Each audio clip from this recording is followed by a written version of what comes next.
Welcome to Hey Dr. Sue. So people submit their sex questions to me anonymously, and once a week I post one question and one answer.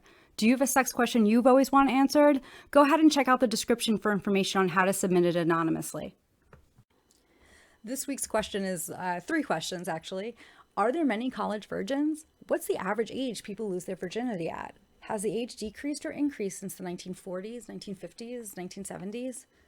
There are a lot of questions here, and before I start answering them, I have to say I am not a fan of the term losing your virginity for many reasons that I just won't get into now. If you really want to know why I dislike the phrase, feel free to ask a question on my website.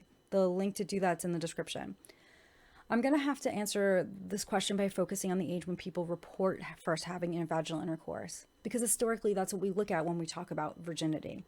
It's important to point out that some people engage in lots of other sexual behaviors before they have vaginal sex, and other people engage in all sorts of sexual behaviors and never vaginal sex.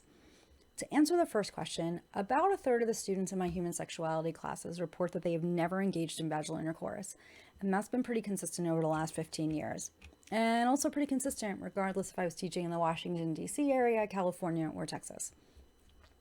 Well, I can't really give you an idea of data from the 1940s. What I can tell you is that today we are seeing people wait longer before they start having vaginal intercourse.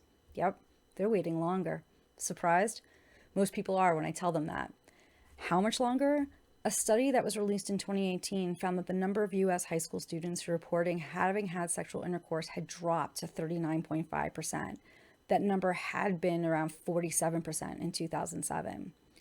Today, the average age of first vaginal intercourse is around 17 to 18, depending on what source you're looking at.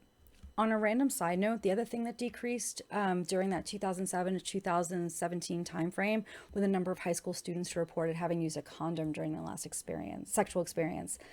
It dropped by almost 8%. And given that the rate of STIs has been going up, that's actually a bit concerning. But back to first sexual experiences. It's important to note that when we look back over the decades, it's not just the age of first sexual intercourse that's changed. Societal expectations have also been changing. Back in the 50s and 60s, people were getting married younger, starting families earlier, and the role of women didn't always include college and or a career. Now people are choosing to marry later or not marry at all. They're waiting longer to have children, if they have them at all. We're seeing more and more couples who are choosing to be childless.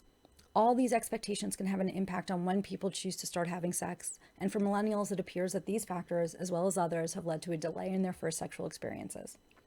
Until next time, be safe and have fun. Did you enjoy that video? If so, make sure to like it. Also, make sure to subscribe. It lets you know when new videos are coming out, and it helps to support the channel. Check out the description for information on how to find me on Instagram and Medium.